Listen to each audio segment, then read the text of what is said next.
Hey folks, welcome into Pro Football Ireland. We get set for week 8 of the NFL season, presented by 888 Sport, the official betting partner of the NFL in Ireland and the UK. Pro Football Ireland, Ireland's biggest NFL podcast network.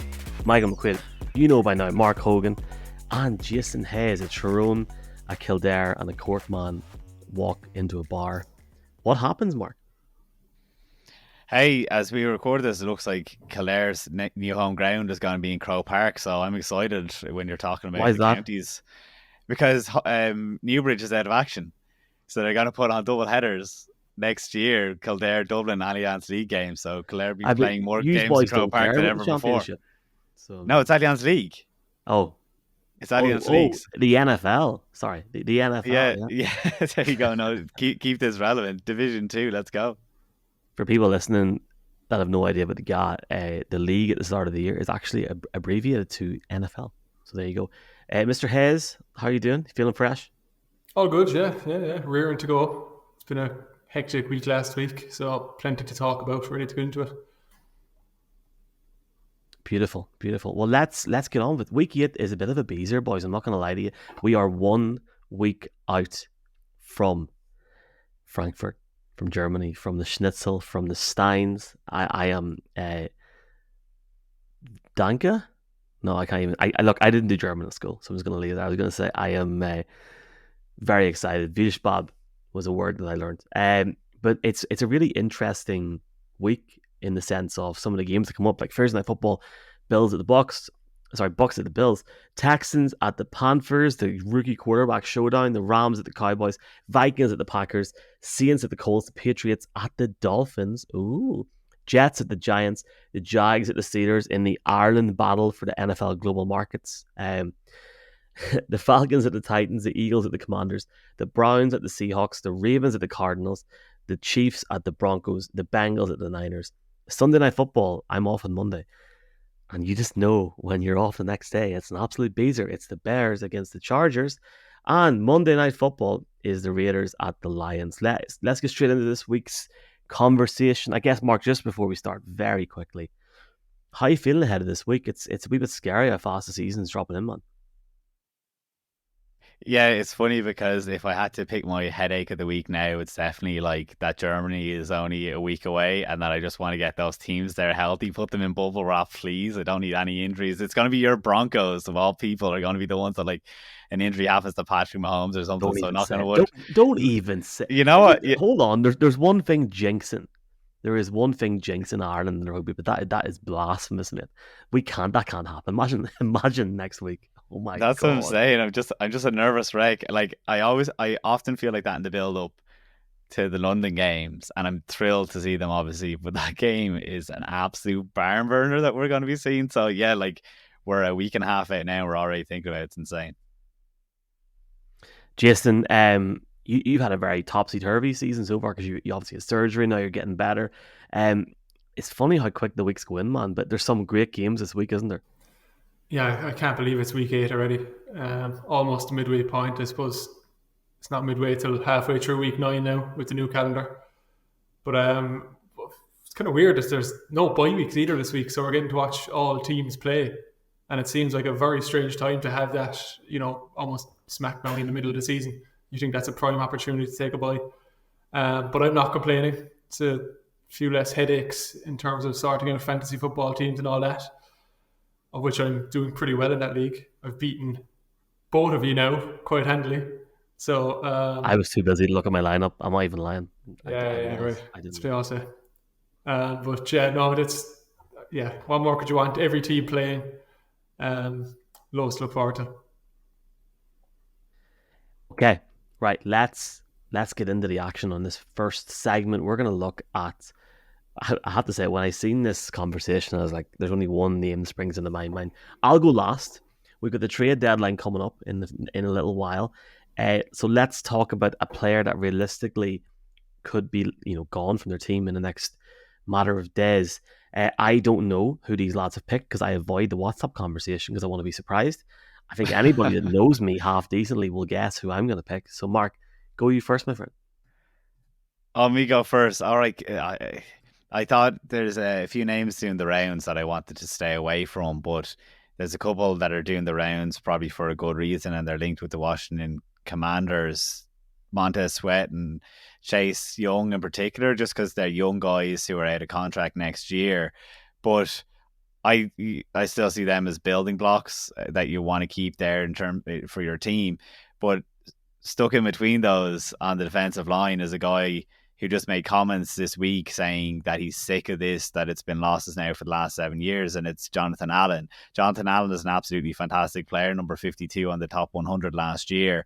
And it's not to send a message, I mean, it would indirectly work like that, like, oh, if you're not happy, we'll get rid of you, we're trying to push. But it's like, yeah, Washington isn't going anywhere fast right now, and they do have to balance that line of having a record that they convince themselves that they can make a push, or they can look at their own division and think, no, nothing's going to be happening here, and be honest with themselves and probably reclaim, I don't know what you get for Jonathan Allen, but like surely a third, maybe a second. They would save a ton against the cap, 15 million next year, 17 million the year after that. And it's like the team that gets him is going to get an absolute leader, someone that like raz the team up before the game, and in a good way, not just like Patrick Peterson, Jason, who, talks absolute nonsense and tries to get the team up for it. But I was looking at a team that had a 4-3 defense that he might work for, and I was kind of thinking like maybe the Cincinnati Bengals.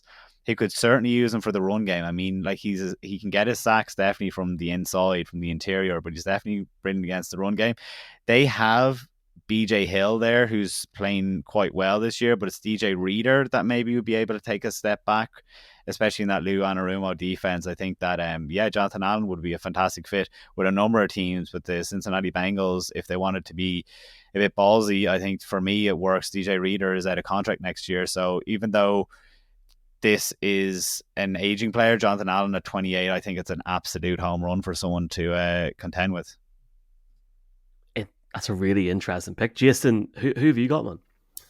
Yeah, some good names mentioned there. There's definitely a couple more that have been mentioned quite a bit, particularly DeAndre Hopkins. I think the Titans really established themselves as a seller now with the Bayard trade the other day. So a sign that they're ready to move on from the season and potentially look towards the future. And if you're looking towards the future, a player like DeAndre Hopkins, dare I say even Derrick Henry, mightn't be the best names to hold on to. We saw the Cardinals move on from Hopkins last year for that very reason.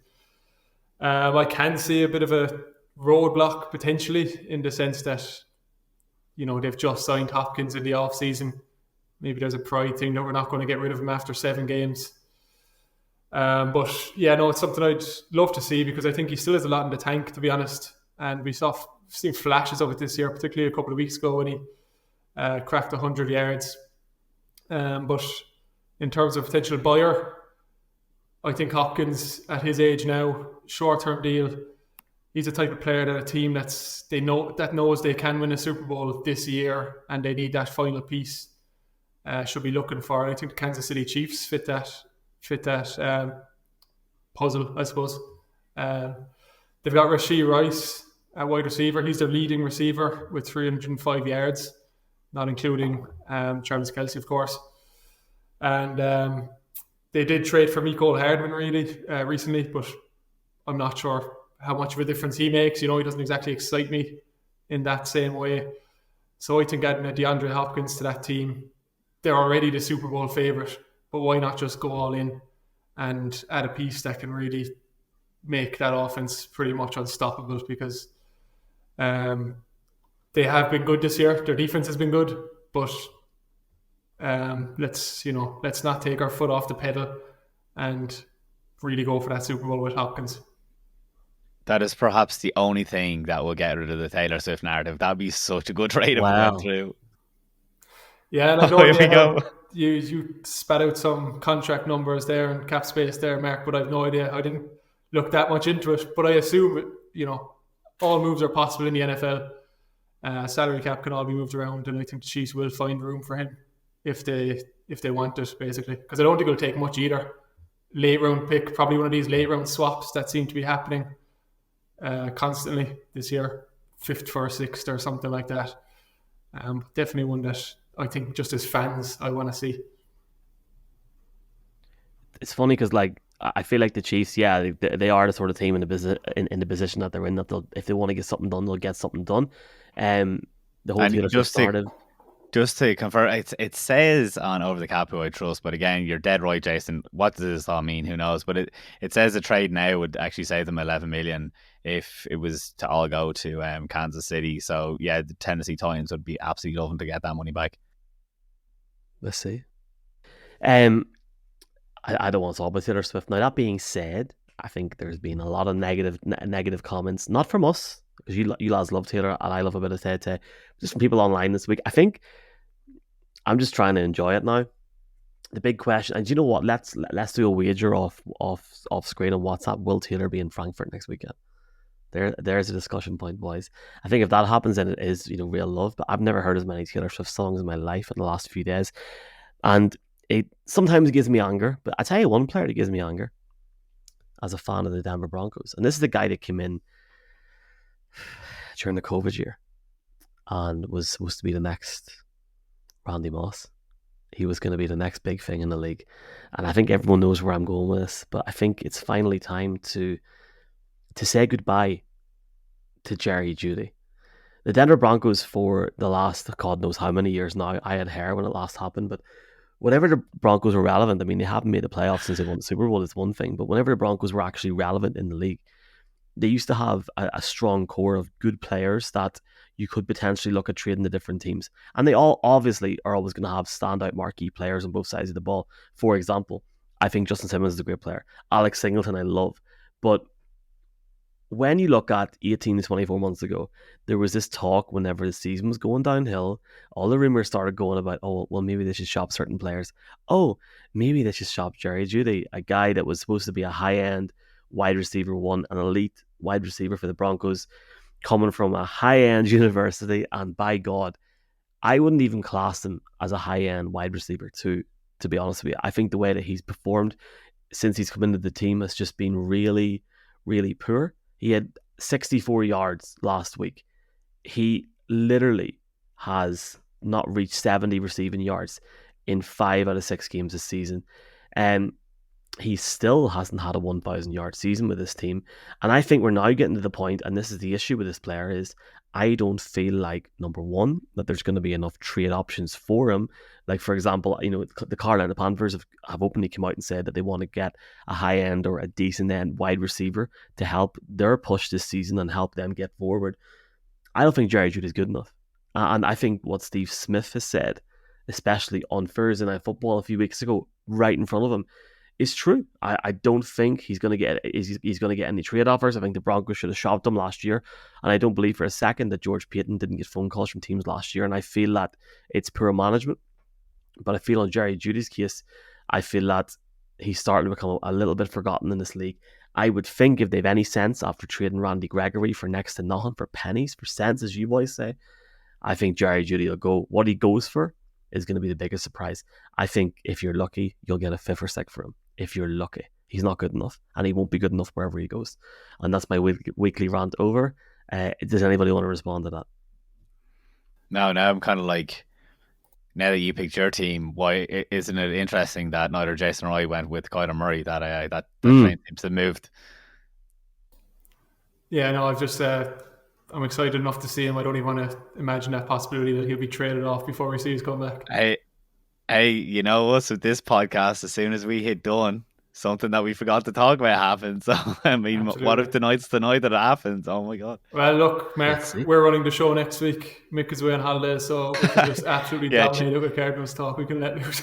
Tune in for the Cardinals special next week as we revise the first half of their season. I was going to talk about this at the end. I'm in Spain next week, and booked a holiday 6 months ago, forgetting that I didn't forget that the NFL season was on, but I think at the time I said to myself, it'll be grand. I'll sort it out. No, it won't be grand. I'm all this, I want to get stuff out.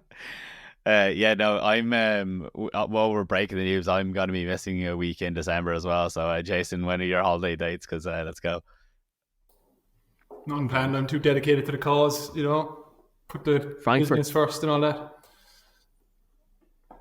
We'll see. So I'm in Spain next week. I'm in Barcelona. So if you see me, give me a shot. I want to shout out Ruben Vargas. I'm hopefully going to meet him for a cerveza next week. So very excited for that. Maybe talk a bit of football. Maybe next week is the week where they announce Madrid having a game next year. Who knows? Because you imagine the crack. I'd literally get the train down to do a video. I'm bringing the mic with me, so we'll see. Okay, next topic. Everyone heard of this guy called Lamar Jackson. He's a quarterback for the Baltimore Ravens. How he played last week against Detroit almost deserves a segment in itself. But there were options for teams, Mark, to sign Lamar Jackson in the offseason. And I think it's a great topic to talk about, because you think of, like, it's not just as if like one or two teams could have went after Lamar Jackson in free agency this year. Like, realistically, if it didn't work out for him, he would have played in the $32 million 1-year contract with the Ravens. But how we've seen him play so far, especially against Detroit, we've seen him play in London. You feel like, how the hell have some teams passed on him? And I know you boys are going to go into sort of the teams that you feel like made a mistake. I guess the one for me would be Tennessee.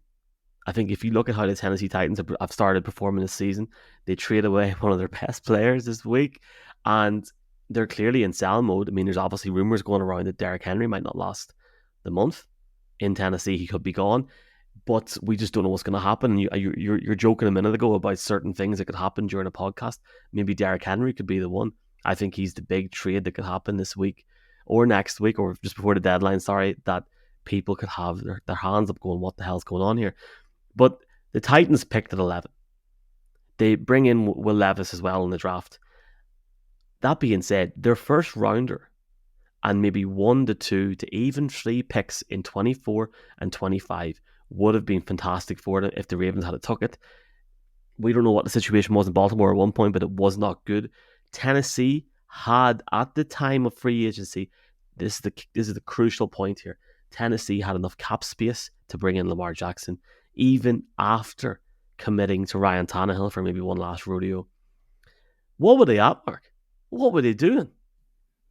Yeah, it's wild, because you started that off being like, you've all heard of Lamar Jackson, right? You'd swear 31 teams in the NFL hadn't this offseason because there was like no market. We know that. It actually went as far as May until he actually signed a contract. Like, people straight off the bat were talking about collusion, all this, and watching him now in a new offense, like, that's what I keep coming back to. It is a new offense. He's surrounded by new guys. Look how he's playing. It's like any team that has any faith in their offensive coordinator should have been able to go out and get him in March and be ready to go. Any team that had aspirations of a future, like, he's such a young player. Like, I know we talked about it at the time, but it looks just, it's like looking through a new prism now, because we're seeing just how well he's playing in that new system with new guys around him. And it could have been any of those 31 teams in the NFL. The team that I think should have gone for him is the Atlanta Falcons. I don't just have a gripe against Desmond Ridder after seeing him in London. That was the worst game that he's played of the year. He's played better in the last 3 weeks, but even when he's been playing better, he's turned the ball over more than anyone in the NFL right now. 6 interceptions. I think it's 5 fumbles. 2 weeks ago, it was 3 interceptions on third downs. This week just gone by, it was 3 fumbles in the red zone. He has shown that he's developing. His numbers are kind of in, like the depth of target and this kind of stuff is where it was last year. But why not just cut all the teething pains? The worst thing in the NFL is when your team has a borderline quarterback that you're trying to figure out. It's the Daniel Jones effect, that like you have this guy that may or may not work for your team, that, oh yeah, in his rookie year, he was looking good. Maybe he looks good for the end of this year, but then it's like, yeah, but what about at the start of the year? That it's that extreme frustration that, like, I'm talking about, he should have been benched for Heineke only, 2 weeks ago. He could have skipped his learning year. I don't know what Arthur Smith would have done with him. It would have been amazing. You'd imagine Lamar Jackson, that is, in this offense with all the play or the receivers around him. I would certainly take Atlanta's skill players over that in Baltimore, and look how he's been elevated, or look how Lamar is elevating them. But yeah, the one thing that also goes for the conversation that makes me frustrated is Atlanta began the year with an easy schedule. It now has the easiest schedule through the rest of the year. They have, like, the hardest teams they have still to play is like the Vikings, the Jets, and the Colts. Other teams that they have are the Bears, the Cardinals, and the NFC South. Like, they could have cakewalked to maybe a number 2 if not the number 1 seed in the NFC with such a schedule and such a playmaker. Yeah, I completely agree. Jason, I just feel like you're going to give me a certain team, but who is it? Well, I could, as you guys have said, like it could be 25 teams would be better if they had Lamar Jackson at quarterback. So the fact that nobody approached him in the offseason was surprising. I don't think it's as easy or as straightforward to say he was a free agent, because at the end of the day, if a team was to pursue him, they're giving up 2 first-round picks, which isn't a lot in the grand scheme of things for Lamar Jackson. But they also would have had to offer an inconceivable amount of money for the Ravens not to match it. I think it was almost a futility of the situation that turned general managers off more than not wanting Lamar Jackson. They just felt the effort wasn't worthwhile, as well as perhaps creating a bit of unrest in their own quarterback room if they were seen to pursue Lamar Jackson and not actually get him. But that said, as a team who we thought we might see some good things out of Sam Howell this year in Washington, but I think Lamar Jackson and that Commanders team definitely elevates them from what's looking like quite a mediocre team through 7 weeks to a playoff team, particularly in that weaker NFC West or NFC conference. I think they only put 7 points up against the Giants. They're the type of games you will win with Lamar Jackson at quarterback. They've given up the most sacks, and that is. Can you guys hear me? Sorry. Yes. Sorry, screw up. You're still here. Screw up blank. Sorry. And like Jason, the funny thing is, I can joke about this now, so I don't have to edit it. But what's the Wi-Fi like down in Cork? I'm actually in Dungarvan at the moment, so we can blame the Waterford Wi-Fi. Plenty of bad weather to blame down in Cork as well, though. So I'm not short of excuses. But I kind of lost my train of thought there. But I think the Commanders have given up by far the most sacks in the league, and they're on pace to break all sorts of records in that regard. Interestingly, I saw a good stat that the Commanders are actually allowing one of the longest times to sacks in the league. So on average, the sacks are taking longer to develop, which is perhaps an indictment on the current quarterback. So I think getting Lamar Jackson in that offense, clearly they're a better team with him. That's one team that I could see being a fit. There's 20-odd other teams that would be better at Lamar Jackson. But I do think it was just the futility of the whole situation in approaching him that really prevented some of these teams going for him. The thing that really was kind of weird for me was teams outwardly saying they're not pursuing Lamar Jackson. They might have been asked by some reporters or whatever, but just to put out a statement saying we'll not be going for Lamar Jackson that will spark those. It was weird, wasn't it? Yeah. But the mad thing is, like, you're talking about Washington, who are going through a full-scale rebuild after this year. Tennessee likely will do the same. It's a surprise that they didn't do it the year gone by. Or you're stuck in my position that I outlined, that it's like this, like, maybe not quarterback. And it's like all these teams could have done their fans an absolute favor and just put the quarterback in place. He's so young that he would have been there for years. And it's like the biggest headache is finding one. He sat there, and now we see, for the sake of testing a guy out for 7 weeks, testing Sam Howell out for 7 weeks, seeing Ryan Tannehill for 7 weeks, seeing Desmond Ridder, it wasn't worth it. And it's like you could have just saved yourself for the future. I don't know. It's crazy. I don't know, boys. It just seems like the whole thing just worked out for John Harbaugh in Baltimore. It all just came together beautifully in the end of it. And it's funny because, Jason, you mentioned that there now. It just feels like yesterday when the off-season storyline was just what's going to happen with Lamar. I remember just sitting, waiting, going, I'm going to have to record a podcast with the Ravens here very soon. Going to have to get ready for this. This is going to happen.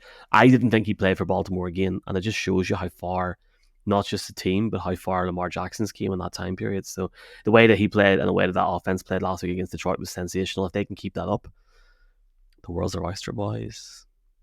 It's their oyster. It's all fuel. It's all fuel for him as well. Like, he actually looks like he's playing with a new level of determination. So all this trauma may work out. He looks still more mature as well. Like, there was that play just in last week where he, instead of running forward, he decided just to stay back and take more time. Whereas before he would have just ran like a chicken looking an egg. And he probably, the funny thing is, he probably would have like ran for massive yardages as well. It's just that he's being patient is the difference. Yes. I haven't slept properly since Sunday Night Football. Just going to put it out there now. What day is it? Wednesday? Not good, boys. Anyway, right. That's Lamar Jackson. That is trade deadline sorted. So, naturally, I think any cool NFL podcast this week must talk about the big matchup. The biggest matchup this week. And we're going to talk about bounce back performances in a second because I'm going to scare these guys because I went ahead of myself here. But let's talk about the matchup that we haven't been given enough time to. Bryce Young, CJ Stroud this week. We haven't really been talking about these guys all year. But if you look at Mark starting off with this battle, rookie quarterbacks in game started this season. CJ Stroud is second with a 96.4 rating by Bryce Young, 78.7 across the season so far. And it's funny because they're not the only guys that are playing with each other this weekend that have some history. Texans defensive end Will Anderson, Christian Harris, John Mechie, Hendy Toto, and the Panthers quarterback Bryce Young. They all played together in Alabama for a year in 2020, so it's not just the quarterbacks. But it's been a really sort of interesting start to the season for both teams, and it's a big matchup this weekend for both teams as well, Mark. Just what are your thoughts on CJ Stroud and Bryce Young as we're coming into now the second half of regular season after this week? I feel like it's going to be like a case study that we're going to talk about again in the off season about like the fortunes of the draft. Like they trade up the Panthers for the first overall pick for a guy that doesn't look half as good as the guy that they left on the board, CJ Stroud. And it's like, it goes to show that it takes a massive bit of luck and the perfect situation. But it's like CJ Stroud, you see all these posts anytime you go onto social, ranking him probably as a top 10 quarterback at the moment. He certainly looks like that, and it goes to show what a quarterback can do for the organization, because I know we've talked about the likes of Tank Dell and that over the last few weeks, that like Houston has just been able to turn it around, and we're always just taking it for granted that CJ Stroud has worked out because he's picked as high, but obviously Bryce Young went ahead of him and wasn't as decent. Yeah, I think it's really interesting. I think they're going in two polar opposite ways.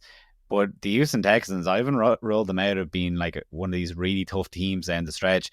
Like as a Cardinals fan, because they own the Houston Texans first round pick next year, I was really hoping that would be a top 5. Not a chance. Probably won't even be top 10. Might not even be top 15. I think the Texans are on the right course right now. They're a fun team to watch, which is nice to say about a team that we haven't been able to watch for maybe 6 or 7 years. Not since Bill O'Brien brought them to the playoffs. Jason, Mark saying that two teams going in different directions. Do you agree with that? I do. Yeah, well, through 7 weeks, and I will emphasize these two quarterbacks are very early in their careers. I don't want to say anything that's going to make me look like an absolute imbecile in a couple of years' time. But yeah, look, I think when you have CJ Stroud playing as well as he is, it is probably making some of the criticism on Bryce Young a bit unfair. He hasn't been terrible by any means. He hasn't won them games. Clearly, they haven't won any games, but he just hasn't done a lot to drive things forward. He's lacking that weapon. We talked about him a while ago, needing a receiver. And you see DJ Moore in Chicago absolutely lighting it up. So Bryce Young could absolutely use a player like DJ Moore right now. But I think really the story for me is just how high expectations are on rookie quarterbacks these days. It's probably really driven by seasons back in 2011, 2012, which are Cam Newton's and Andrew Luck's, who just burst right out the scene and broke all sorts of rookie passing records right from the start. And now we have this kind of expectation where a rookie quarterback should come in, lead a franchise, and just be a franchise type player from day one. Previously, we've seen it can take time. You always hear about the Peyton Manning story of having 30 so interceptions his first season, whatever it was. Aaron Rodgers sat for a few years. Patrick Mahomes sat for a year as well, more recent example. I think we should just take it easy on a guy like Bryce Young, who was picked by a team who had the number 1 pick for a reason last year. Well, no, they actually traded up to get that, so that makes no sense. But yeah, they're not exactly a good team right now, and it's not a good situation to be in for a young quarterback. I do kind of wonder, though, there's been a few rumours that Frank Reich perhaps was not 100% behind that Bryce Young pick. Whether that was truly the guy they wanted or whether it came from higher up in the organisation, I don't know. Just absolutely guessing with those rumours. But play through 7 weeks definitely indicates that CJ Stroud is the guy. But things can change. Look, it's still really early. Yeah, you have to think that David Tepper, the owner, was part of that because he wants everything now. Like, obviously, he's only bought it there a couple of years ago, 3 years ago now, is it? And he wants everything now and has shown no patience. I think it's kind of a weird situation there for the Panthers. They wanted a new owner. They got one who is certainly meddling. It's a fun relationship to watch, actually, yes. that CJ Stroud and Bryce Young. They're good friends going back to college. They share the same trainer. I know they were working out together a lot coming up to the draft, and there was clips of them celebrating each other's draft picks. So I don't think it's going to be a head-to-head rivalry of first pick, second pick. It's cool to see two of these guys and two good friends in the NFL living their dream. One of them's doing a bit better early on, but there's plenty of time for the other to catch up. Time will tell how they get on. We'll be sitting here all in 5 years talking about it, boys. Do we have some breaking news? We do have some breaking news. Look at you if your notifications on, Mark, on your phone. Not even. But Brock Purdy is in concussion protocol. Wow, he is. That could be the beginning of a very rocky. Was that time. the quarterback sneak? 49ers he took a hit on a quarterback sneak last week, and then some people were saying that could have been part of the reason for those 2 interceptions towards the end. That's interesting. Yeah, that's massive. I mean, we won't go into it. If you want to hear our thoughts on the 49ers, we cover that with James Scahill on the NFL on the Wednesday podcast. But that is a rocky road that we could be perhaps going down if Sam Darnold plays really well. I'm really excited to see that play out, though. I'm a Brock Purdy fan. I don't want people to think that I wanted him to get benched at all, but it's exciting to see what Sam Darnold is, and this is the best way to see him because if he stinks, you can easily plug Brock Purdy back in there, and the future is solid. I think that's massive news. Massive news, and I don't want to add a topic to this week's show, but I feel like we might because I have a different team to talk about sort of teams coming back. I like let's just make this very clear right now. We're recording this on a Wednesday night. Like we talked about, obviously, as you said, Mark, the whole Scahill podcast. They have a huge game this week. That is a massive game, and nobody's really talking about it. Like this Niners team that were unstoppable 2 weeks ago could potentially be going 3 games in a row defeated. Is this your team? No. So, okay. So we're gonna look at a topic. Go for it. Yeah, we're gonna look at a topic now about big teams that need a bounce back this week. And if you want to use that as a bonus for to talk about Sam Darnold, the 49ers are a team that are definitely that fit the bill for what we're looking for here. One of the big teams that lost over the weekend. There was plenty of them. We all want to choose one and say which one we need personally to see the biggest improvement from again this week, or bounce back is the better way of looking at it. Well, has anybody got the Niners? Yeah, I'll take that cue. It's completely changed. I'll take that cue. Yeah. You need to read that WhatsApp one. You even took my line there. Good teams don't lose 2 weeks in a row, but the 49ers have lost 2 weeks in a row now, and they're on for 3 weeks. So certainly, if you're going to be a serious playoff contender and Super Bowl threat down the line, I'm not sure. It's 3 losses in a row can't be too frequent. Last year they lost 2 in a row and bounced back by rattling off 12 wins to get deep into the playoffs. But this time I think they have a tricky second half of their schedule where they're playing teams like Jags, Eagles, Ravens, Seahawks twice, Rams again. And this week they have the Bengals, which is definitely a tough opponent, a team that's coming off a bye. Joe Burrow should be more well rested, and they were looking a lot better the couple of weeks before they had that bye. So a huge game for the 49ers, and if they can't bounce back and get that win, they're going to be 5-3 out of nowhere. We were talking about them as being one of the best teams, if not the best team in the league 2 weeks ago. It shows how quickly things can change, and it feels like things are changing dramatically every other week this year. But if that is the case, and if they do drop to 5-3, you almost say goodbye to the number 1 seed in the NFC already with the way the Eagles are playing, having just brushed off the Miami Dolphins. So I think it's just a huge week for the 49ers, and they will be itching to shake off that loss. If Brock Purdy's out, then good luck to them, is all I'll say. And not even just that with Joe Burrow, like having the week off. They had the week off to watch every other team in their division win a game. Even the Steelers won in LA. Not that should be something to say like that, but they grinded out a victory at the end of it, and they got quite lucky at the end of it. But my God, every other team wins, and that division's so feisty. Mark, can I give my team before you drop in with your superb, sexy analysis? Oh yeah, go away. Sorry, go ahead, not go away, go ahead. I'm going to make it very, very quick. Don't worry. The Dolphins are playing the Patriots this week. The Dolphins were an interest in watching Sunday Night Football. I felt like a king on Monday morning after I put it on at 6 a.m. All right, do you know what? I'm going to go with my team first as a punishment for not reading. Oh my God, you picked the Dolphins. Of course I picked the Dolphins. Right, well, of course I picked the Dolphins. Go you, and then I'll give my feedback also. But sorry, Mark. I'm am I living on Frank and Honest this week? I know.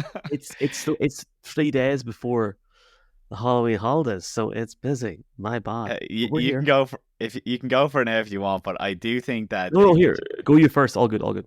They need to bounce back. We wondered where the rush went the ground game went against the Eagles this week. Look, the Eagles are the best run defense in the league now, ahead of even the Detroit Lions after their performance last week. There's no reason that this Dolphins team should lack anything against the Patriots. Bill Belichick hasn't beaten Tua, hasn't beaten him. If we do some player comparisons, Mac Jones has thrown 600 yards fewer than Tua on the same number of attempts. Tyreek Hill has 902 yards as Miami's leading receiver. Kendrick Bourne has 370. Ramondre Stevenson has 3 more rushing attempts than Raheem Mostert, but only half the rushing yards and 2 TDs versus 9. These teams are operating on completely different levels, but the problem with the Miami Dolphins is they can absolutely take care of a New England Patriots team, but they've had 2 games that they could have made statements in, and that was against the Bills and the Eagles, and they lost both of those. Their statement win was obviously that massive 70-20 win against the Denver Broncos. But like on their way to this 5-2 record that they have, who have they beaten? The Giants, the Chargers, the Broncos, the Panthers, and the Patriots once. Then they have those losses against like the big time teams. That was the easier part of their schedule. They have now going forward, they have the Patriots obviously this week. They have the Chiefs. We're going to see them in Germany in a couple of weeks. To end the year, their 3 last games are the Cowboys, the Ravens, the Bills. In between there, you have the Jets twice, you have the Raiders, you have Washington Titans. They definitely have what looks to be a run or a path through to the playoffs. But like, I want to see them, continue to dominate these minnow teams compared to themselves. But like, they need to set themselves up well for the Chiefs next week, because if they lose to the Chiefs, and it's like, hold on a minute, they're able to take care of easy business, but then they've lost against anyone that you could consider remotely a powerhouse. I mean, give me a break. That's not, what top of the power rankings a few weeks ago is, Well, I have to say, just to jump, and thank you for bringing that up. Where do you have the Broncos this week after winning the game, after beating the Messiah in Jordan Love? They beat the Bears won. Everyone around them won. Hold on, I have the thing. I knew this was coming up, and I was like, it's gonna be asked of me. So it's like, what other results had we around there? It's like, Atlanta, Tampa Bay would have been around them. I actually don't have the list quite to hand, but everyone around them won. There was no way. No, here we go.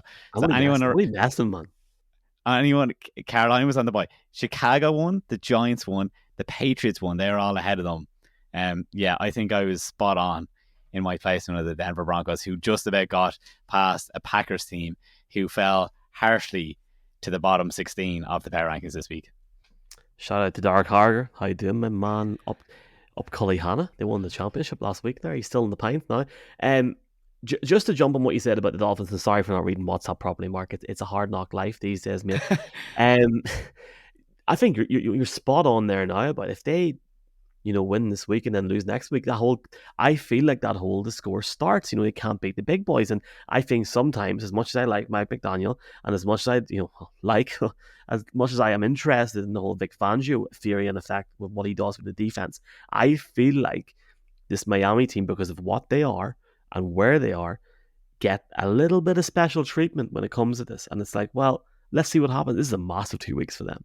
Like, this game is massive because, yes, the Patriots had the advantage last week of being in New England at Foxborough in a Hall of, or the Ring of Honor or Hall of Fame or whatever the hell it's called weekend. It was a great sort of celebration for the Patriots fans, and the fans were up for it. The offensive line performed so much better, but it's a whole different kettle of fish when they're going to Miami this weekend. If they can take it up to them, the spread in either is -9.5 at the time of recording. Ooh, unreal, because that transforms their season. Let's be if New England win this weekend, that completely flips the script. I will say this about the Dolphins, and I'll not go too much into it. When the Dolphins win games, they have an average points per game on the offense of 40.6 points. Their defense gives up 21.6 points, but when they lose games, on average, their offense only scores 18.5 points. Their defense gives up 40 points. They seem to have a real trap game scenario when they're losing. This is a massive game for them this weekend. And I can tell you right now, and I did not say this a week ago, so people can call me out on it right now, the New England Patriots are going into that game and not going to lose. No fear whatsoever. Nobody is giving them a rat's chance in hell this weekend. Go out and see how you get on. I think they might take them closer. But can we end the podcast on this? Because it's funny you said at the start, Mark, about how certain things happen whenever we're recording or just after. Like, Schefter is literally it's extremely likely that Sam Darnold now plays on Sunday for the Niners. And we don't do picks. We're not like that. We don't base a 60-minute podcast or 120-minute podcast where I'm picking games. Nobody cares who we're going to pick. But me and Jeff will pick things on Friday. So listen to that, folks, for the crack. There's a little coffee on Friday morning. But I'd love to hear, boys, just very quickly, who wins the Bengals-Niners game if Sam Darnold's playing? I think the Niners win it with Sam Darnold. What do you think, Mark? I think that they still have a right chance there. Like, I obviously said what I said before the season. I think Sam Darnold should slot straight into this system.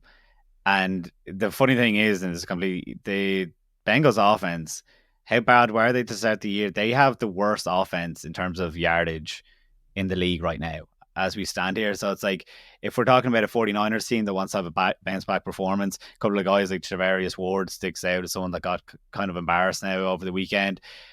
I would still put it on, even if your quarterback is out, that defense. And I know obviously the Bengals have a fantastic defense themselves, but the 49ers is a step above again. And if they can't put the team on its back when it needs to be, when your quarterback is gone, I mean, that's serious red flags for the 49ers for me. Jason, give us your Corkonian big pick. I had a whole thing there, it didn't work. I'm going to, there's a lot of Kyle Shanahan. It'll be interesting to see what he can do with Sam Darnold when no other coach has managed to succeed. But I'm going with Joe Burrow. I think after the bye week now, if the 49ers aren't at their best, he'll have 2 weeks looking and preparing against his defense. He's going to come back full of energy, and absolutely, I think I'm going to go with the Bengals now. I just can imagine Big Joe Staley towering over us, Mark, with these picks at the minute. We'll see. I'm using my Joe Staley advice because I asked what you think about him being called a system quarterback, and he's like, yeah, it is a system, and he does thrive on it. And I was like, oh, well, didn't think that's what you're going to say, but you gave me the answer, so let's go. Mark, give us your headache for the week. I completely forgot about the whole segment. My bad. Do you know what? I will kind of phone in a little bit, but I think too it is the headache for Bill Belichick. Hasn't beaten him yet, and will obviously want to. We don't know how many more chances Bill's going to have at doing it. So I think, obviously, like you are saying there about it's pivotal for the Patriots season if they're able to get over the line. Absolutely, 100% agree with that. And I think as a result, for Bill Belichick is headache for me this week. Jason. Yeah, I was looking at a few different rookie wide receivers this week. Jackson Smith and Jigba had a good game against the Cardinals last week. And Jordan Addison really had a breakout game. But I'm going to go with Zay Flowers, mainly because they're against that Arizona secondary, which is just an absolute mess right now. Marco Wilson and Cottrell Clark at cornerback haven't been getting the job done. Rookie Sterling Thomas the fifth, played a full game last week after barely touching the field all year. They've just released a safety who's played 80% of snaps this year, Kayvon Wallace. So yeah, that's just a wide receiver's dream right now, is that Cardinals secondary. Zay Flowers has had 48 or more yards in every game, but he hasn't cracked 78. To be this deep into a season and be in that range of 48 to 78 yards is a bit strange. I think this is the week where we really see him crack 100 and go off and make some headlines. It's the battle of the NFL Global Markets team this week, with the Steelers against the Jags, who are both in Northern Ireland on the Republic markets, and they're playing each other in Pittsburgh. The next time Pittsburgh have an away game, boys, we're going to be in Croke Park on the Slugs.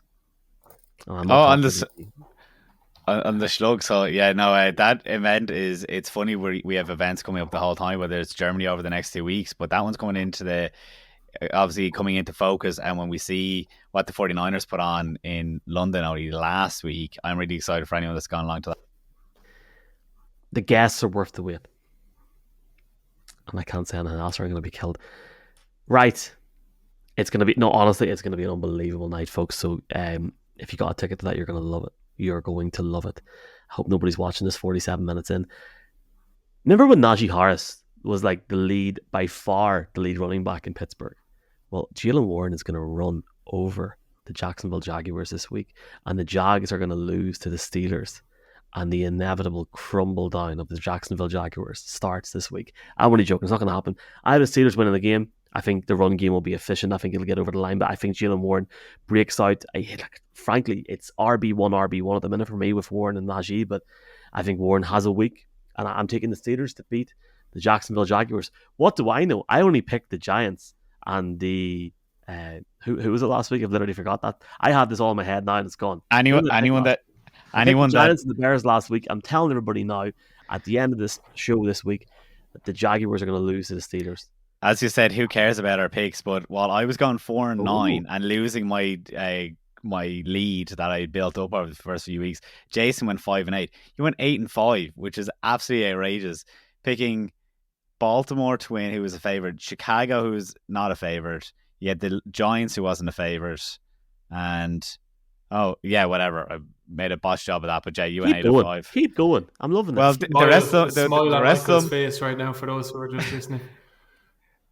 Looking back at it now, they kind of seem obvious. I literally picked against the Rams. I picked the Rams because I thought people are going to be like, "Oh, he keeps picking the Steelers, this prick." And look what happened. Yeah. What can I say? You are now the king, and you will be the king until one of us is able to overtake you. So I cannot believe I cannot believe I had like a 6-point lead over you only last week. Like that's literally. Whatever. Way to go, you. Big shout out to Michaela, because I was talking about this on the Picks podcast. Big week for her last week. Interesting. Making us all look good. Right, okay. Shout out. Hi, Michaela. Hi, Connor. I'm back with M2 Sunday night / Monday morning. If you see me in Spain next week, give me a shout. But for now, Michael McQuaid, Mark Hogan, Jason Hayes. Big thanks to 888 Sport. We will see you next week in Frankfurt, Germany, for the Chiefs against the Dolphins. I'm crying even thinking about it. Boys, good luck next week in this podcast. I don't want any Tyrone Guff. I don't want any anti-Northern talk. I want good crack, good topics. I'm joking. Chat to you soon, boys. Have a good one. Thanks everyone for listening. Have a great weekend. Enjoy week 8 of the season, folks.